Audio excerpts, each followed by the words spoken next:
The Miami Dolphins broke the hearts of three of their players on this Valentine's Day as they let them go and released them. We'll break it all down on today's show. Let's get after it. You're listening to the DolphinsTalk.com podcast, the most listened to daily Miami Dolphins podcast on the internet.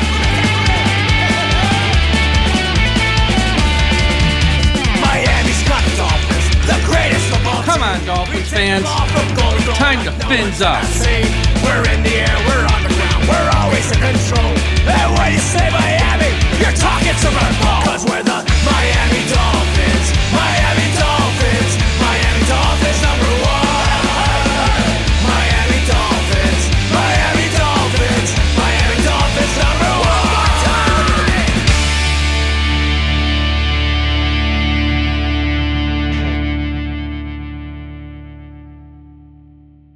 Good evening, Miami Dolphins fans. How are you today? And thank you for listening to the DolphinsTalk.com podcast on this Friday, February the 14th. Happy Valentine's Day, everyone.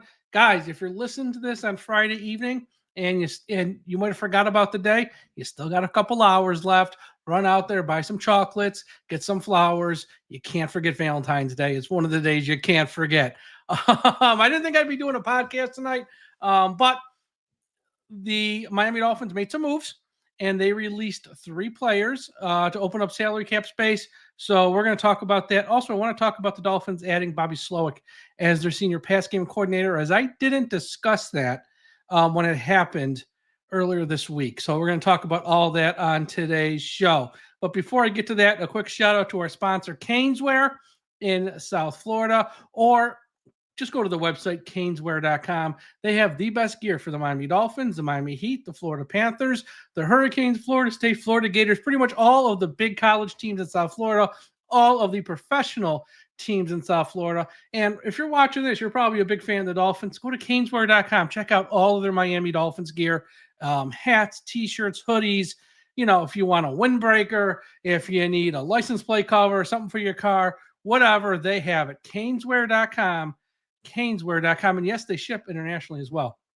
Also, before I start, if you like our coverage here at DolphinsTalk.com and want even more coverage on the Miami Dolphins, go to Dolphins Talk Extra. So Dolphins Talk Extra is this. You go to patreon.com/Dolphins Talk, and it's bonus podcast about the Dolphins. It's a private message board that's not so wild and crazy as like X, Facebook, Instagram, where you can have more of a quiet, laid back, intelligent discussion about the Miami Dolphins as well as other topics as well. We give away a ton of prizes, contests and prizes. I've given away a Mercury Morris autographed jersey, numerous bobblehead dolls that have been mint in box, and it's all for just $3 a month. And plus we do podcasts not about the Dolphins. So I do a show on pro wrestling. We do a show on college football. We have a music podcast. We have a television podcast. We've done some NBA podcasts. So if you just like podcasts from myself, Josh and Aaron, the same old Dolphins, Tom Ernest, from our little group here, our little family here at DolphinsTalk.com. Check out Dolphins Talk Extra. It's only $3 a month. It's not that much.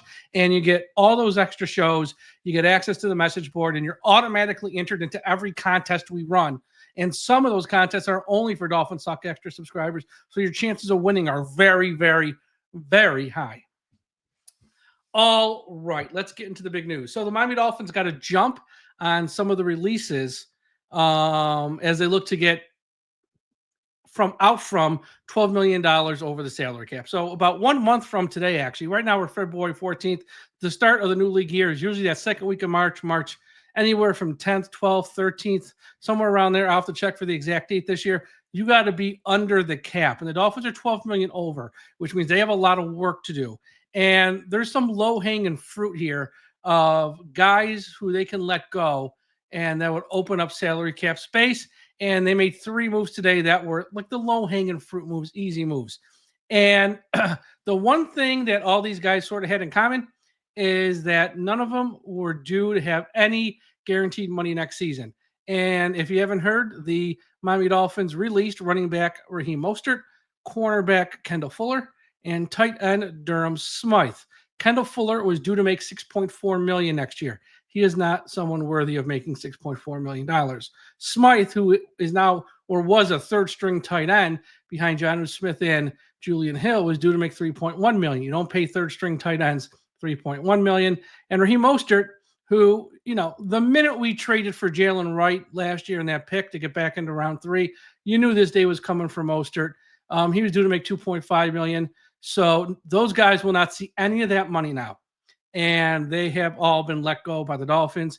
And per David Fronis of the South Florida Sun-Sentinel, none of these moves were post-June 1st cut moves.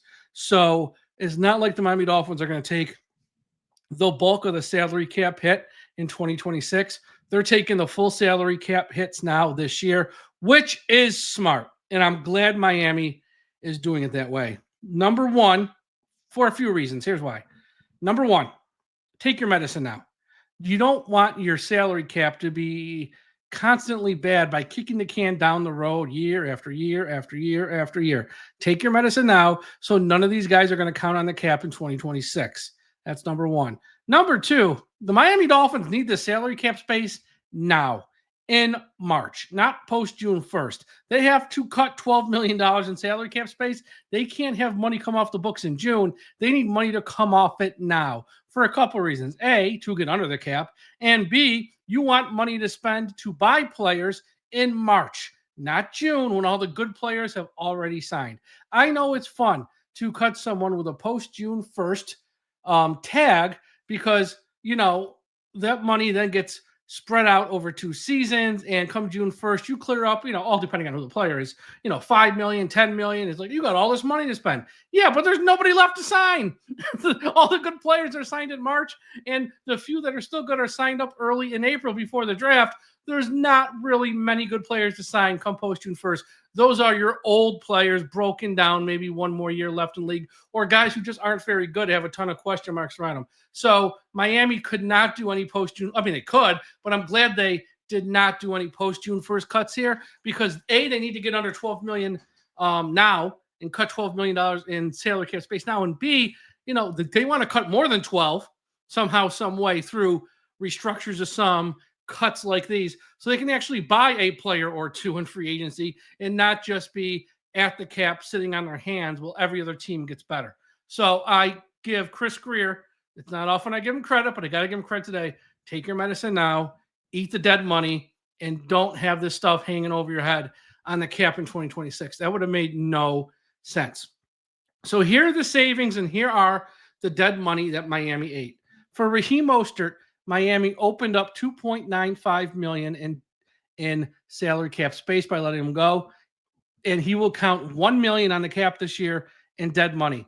Dead money, for those who might not understand it, is you're paying. He will be on the cap this year for $1 million, even though he's not on the team. So there's that. So they made pretty much $3 million in salary cap space at 2.95, and they only have to eat $1 million on the cap. Kendall Fuller's a little different. He's going to count $5.4 million in dead cap this year. So even though he's not there, he's going to count $5.4 million on the cap, but it frees up $2.76 million of salary cap space. So, he's gone, and they have, again, roughly $3 million with him as well in $2.76 million. Smythe is an interesting one because it opens up $2.1 million in salary cap space, but he's going to count against the cap 2.6. What? Huh? Yes, that's reversed. They want him gone so bad that they'll pay him they're going to pay on the cap $2.6 million for him not to be here. And by him being gone, it only opens up $2.1 million. That's how bad they just want Smythe gone and how bad they need the salary cap space. So when you add up Mostert, Kendall Fuller, and Smythe, by letting those three go today on Valentine's Day, that now leaves Miami roughly $5 million over the cap. They were $12 million Friday morning. Right now, Friday evening at 6:24 as I record this, they are only $5 million over the cap. So they made up a lot of ground, and they still have a month to go. And I'm sure there's going to be restructures. They still have some things to decide on guys like Bradley Chubb. They still have some things to decide on Teron Armstead. I know Armstead is sort of hinting he wants to play. That's great. Doesn't mean he has to play in Miami. Miami can let him go and open up some cap space there. Same thing with Chubb.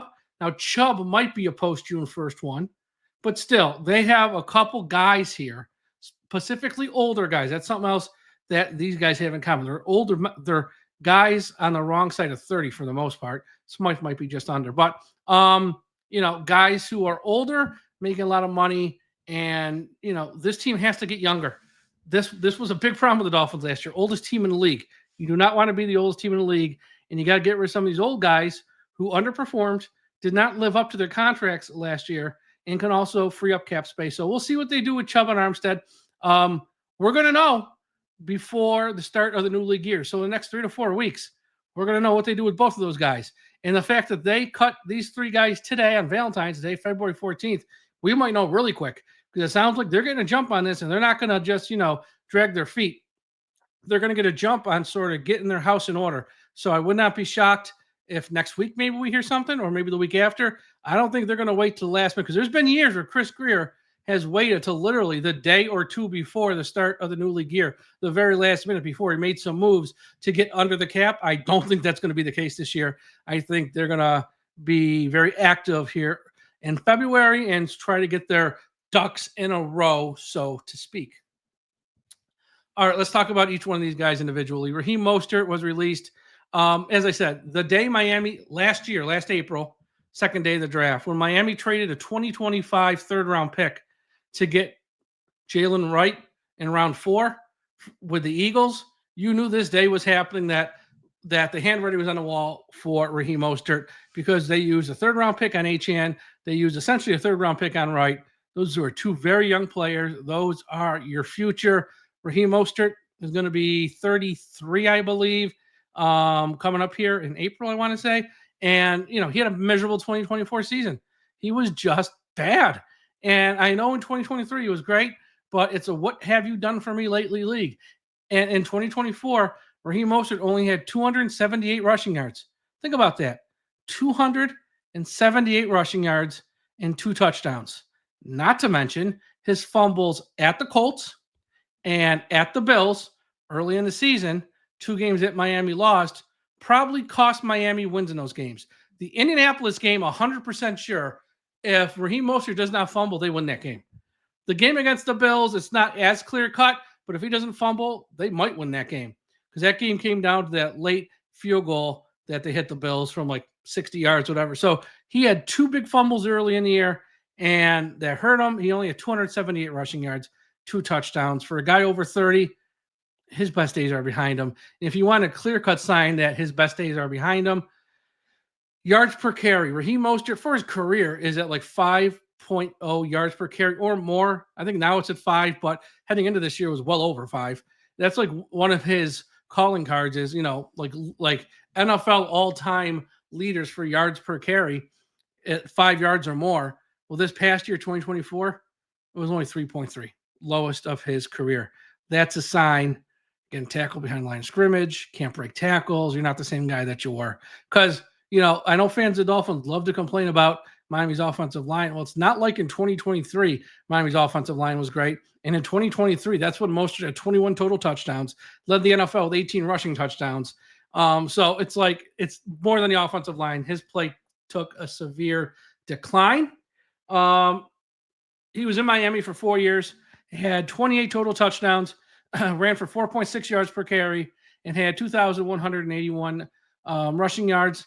And he also caught 75 balls for 538 yards. So a good 4-year stretch here for Mostert, even though 2024 went poorly. And this now, like I said, leaves Miami with Devon Achane and Jaylen Wright as the 2 main running backs in the room. Jeff Wilson, I do not think will be re-signed. I do not see that. Once again, older guy. They have to get younger, this team, and they need some youth, and they need, some new faces in the Dolphins. I said on 560 WQAM this week, the show I do with Zach Krantz and Dougley Durong, the Dolphins need an enema. Okay? This team, whatever they have been doing the past few years, you cannot continue to do. It's not working. You need to get rid of a lot of stuff here. They need an enema. The guys like Mostert and Wilson and some other names just need to go on this team. And so I don't think Wilson will be signed. I do expect Miami to add, obviously, a 3rd and 4th running back here. Free agency, maybe, or in the draft. I don't know. Again, they have 10 draft picks this year, and they have holes everywhere. So I don't expect a running back like early in the draft or like around round 1 or 2. But when you get to round 3, anything's possible because then you're really just taking the best available player. And if they're at their spot and the best available player is a running back, well, they can use a running back here because we don't really know about Jaylen right now. I know they gave up a lot to get him, so expectations are high. And I know he was pretty good last year in training camp, but again, that's training camp when you're going up against guys who aren't in the league. But they need a third running back because, again, Achane, he's had a little bit of an injury history. Wright is a little bit of a question mark. So I expect them to address running back just like they're going to address a lot of positions this offseason. So if like around 3 they take a running back, don't lose your shit. Oh my God, I can't. Well, no, it's a need, folks. It's a need. Or if they go out there in free agency and sign a vet on a 1-year deal at like a reasonable contract, wouldn't be shocked because they do need to add bodies to that room. Achane is number 1, I think is fine. And we'll see about Wright, but that is now, of course, a need. It was going to be a need anyways because, as I said, Raheem Mostert, not the same guy. Kendall Fuller. Talk about a crappy 48 hours for him. Kendall Fuller celebrated his birthday on Thursday, February 13th, and on Valentine's Day in the afternoon, he's cut. It's cruel, cruel world of the NFL. If you are surprised by this move and were caught off guard, you haven't been paying attention because Miami was not going to pay him over $6 million for this upcoming season. He's not a $6 million cornerback. When Miami signed him last year to replace Xavier Howard, fans of the Dolphins, especially the vocal people on social media, were way, way, way too happy.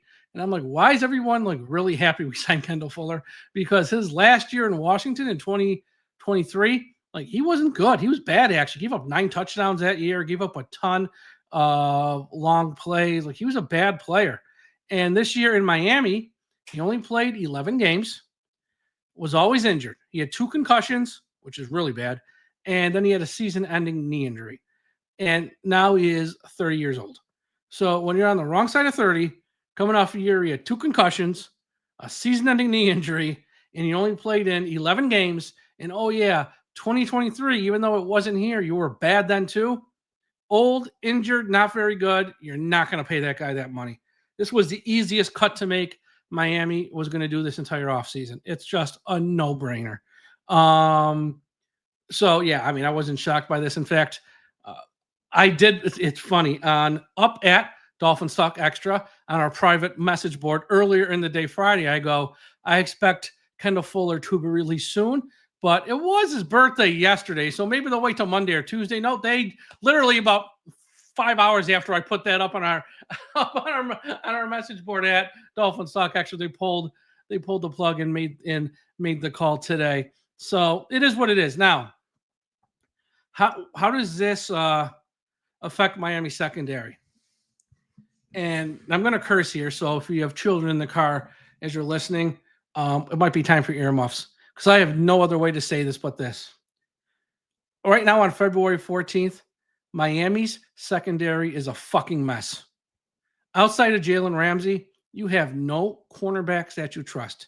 Cam Smith is a bust. Kader Kohou is a below-average cornerback. And now Kendall Fuller's gone. Storm Duck for an undrafted player. Like if he's your 4th or 5th corner, fine. It's nothing more than that. At safety, they have one. Let me say that again. They have one safety under contract as of this moment for 2025. That is Patrick McMorris, who did not play a lick last year. I do not expect Javon Holland to be back. I just think he's going to get a huge payday, and it won't be from Miami. So you look at Miami secondary. You got Ramsey. You got Cam Smith and Kader Kohou, Storm Duck. And that's it. And outside of Ramsey, the rest of those guys are marginal NFL players if we're being honest with ourselves. So I expect Chris Grier to attack the secondary early and often in free agency, and then in the early parts of this draft as well. I'm not going to do a show on the draft. I just did a show on the draft with Dante the other night. Listen, we did an early draft speculation and kind of preview all about what Miami might do in the draft and a few guys at the Senior Bowl that he saw. Listen to that show if you didn't listen. Trust me, you'll love it. If you love the NFL draft and if you love speculation on what Miami might do, that show will get you ready. And we're going to have a lot more shows when it comes to draft. But the point is this: they have nothing in the secondary outside of Ramsey right now, and I think they're probably going to have to sign 2 safeties in free agency, and they might draft one in rounds 1 or 2 to sort of shore that up. Depending on if they sign a corner in free agency, like a vet corner.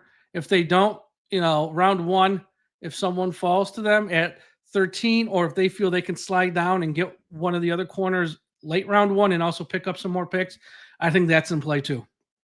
And again, I know fans of Dolphins want every pick to be offensive linemen. I addressed that on the show Thursday, what's today? On Wednesday with Dante Collinelli. Listen to that. It's just not feasible, not realistic, and especially with all the holes this roster has, which has more holes today with guys like Kendall Fuller and Raheem Mostert gone.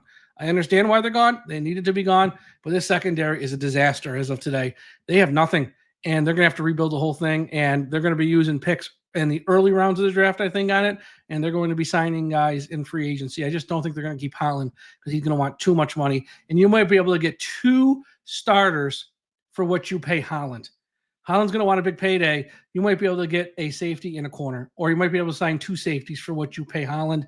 And I think because they have so many holes, that's probably what they're going to do. Smythe, Durham Smythe, one of the longest tenured Miami Dolphins player, all around nice guy, but he's a nice guy who doesn't do one thing great. And he was a 3rd-string tight end in 2024 who got passed on the depth chart, obviously, by Jonnu Smith, no-brainer, but also Julian Hill. And Julian Hill stinks. So when you're getting passed on the depth chart by Julian Hill, obviously your time is up. Your time is now. Goodbye. He's a below-average receiver, an average at best blocker on his best day. He doesn't have one single trait that you can kind of hang your hat on. And at this point, he's not a capable number 2 wide receiver. And for a number 3 wide receiver, he's not a number 2 tight end. And as a number 3 tight end, I'm not going to pay one that much money. So he's gone. His best season ever was 2023. And that best season ever had 35 receptions, 366 yards, and 0 touchdowns. What are you losing? You're not losing anything. This past year, 2024, with Jonnu Smith on the team now, Smythe was only targeted 17 times the entire season. He only had 9 receptions for 53 yards and 0 touchdowns. Smith had 9 receptions and 53 yards in games, probably like 7 or 8, 5, 6, 7 times. I don't even know. He had some huge games. So, yeah. And this sort of, once again, now you look at Miami's tight end room, Jonnu Smith. Now, they loved Hill. Julian Hill's a walking penalty. Any other team, he'd be cut and let go. But we know Chris Grier. We know Mike McDaniel. These two are just, once they fall in love with a player, look at Liam Weichenberg, they just don't get rid of him. So I expect Julian Hill to be back. But honestly, if we're keeping it 100, we're keeping it a buck, being honest, not hating, stating, Miami's got one tight end on this roster that you trust, and his name is Jonnu Smith. So again, if Miami were to draft, say, Tyler Warren in round 1, the great tight end out of Penn State, I get it. Why? Jonnu Smith is in the final year of his deal, and for 1 year you have Smith and Warren, and Jonnu Smith is also going to be 30 in August. So he's going to be 30 when the year starts, and Miami needs more tight ends. Now, is this the most pressing need on the team? As of today, not the most pressing, but after they make some signings in March and April, it might be, or it might be near the top. And I also think, Tyler Warren's very, very good. Like, he's not Brock Bowers good, but, he ain't far behind. And he's a tight end you can sort of have on this roster for the next 10 years and be one of those, very good tight ends that you just don't have to worry about for the next 10 years or so. So I think Tyler Warren's in play at 13 if he's there. He might not even be there at 13. And if they don't go Warren and say they take like an offensive lineman or a corner or whatever, then once you get to round 2 and 3, tight end's still very much in play. very much in play because they have to improve that room. Because again, Julian Hill just gives you nothing but penalties. And if they're honest with themselves, they even have to admit that. But who knows? And plus, again, Jonnu, last year of his deal, going to be 30. So that means they either resign him and keep him, but again, he's going to be on the wrong side of 30, so his skill level will start to slow down, or he has another huge season and he gets a big money deal somewhere else and he's not here. So yes, you have to look at tight end, not just for this year, but also in the future as well. All right, before I get to my final topic of the day, quick shout out to everyone listening at finheaven.com. Everyone go to finheaven.com, the largest Miami Dolphins message board on the internet. Also, a shout out to our friends at the I Am a Miami Dolphins Fan Facebook page, run by the great and talented Carlos Hernandez. If you're on Facebook, please be sure you are a part of the I Am a Miami Dolphins Fan Facebook page. Also, wherever you're listening to this podcast, Spotify, Apple Podcast, Podbean, iHeartRadio, Audible, Podchaser, or one of the other hundreds of platforms we're on, subscribe to the show. If you're watching on YouTube, take a minute right now, smash that like button for us, smash it. Leave us a comment on anything I've said. If you think I'm nuts with some of my commentary, tell me I'm nuts. If you like what I'm saying, and if you think I'm right, to say that. Or if you just got a question, or if you have a topic for a future show, leave that in the YouTube comments as well. I will respond there to all of them. So please be sure you're also following us on YouTube as well. Okay, last topic. Dolphins earlier this week announced the signing of Bobby Slowick, the former offensive coordinator of the Houston Texans. I didn't talk about this earlier this week because I had on Antoine Staley then talking about the AFC East, the Jets, Miami and stuff there, then the show with Dante. So this was a topic that slipped through the cracks. So I want to talk about it now. Again, is it going to hurt anything by having him here? No. But, again, I see a lot of Dolphins fans way too excited about this move. I don't see the signing as a big move. I don't see it as a reason to be excited because here's the long and short of it. And sit down, folks. Mike McDaniel hired his friend, Bobby Slowick, and literally made up a position and a job title for him. Senior passing game coordinator? Really? You need 2 passing game coordinators? You need a regular passing game coordinator and a senior passing game coordinator? It's a bullshit job title. They made up a role, and Mike McDaniel hired his friend.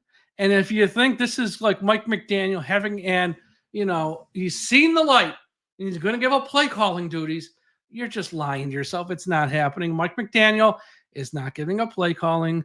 Don't get naive. Don't be naive. This move isn't going to move the needle any. He's just another cook in the kitchen, but he ain't the main chef. Nothing more than Mike McDaniel giving his buddy a paycheck and a job. Don't expect Bobby Slowick to come in here and just revamp Miami's offense. First off, folks, he's a senior passing game coordinator. We have an offensive coordinator in Frank Smith. We have a quarterbacks coach in Darrell Bevell. And now we have a senior passing game coordinator in Bobby Slowick.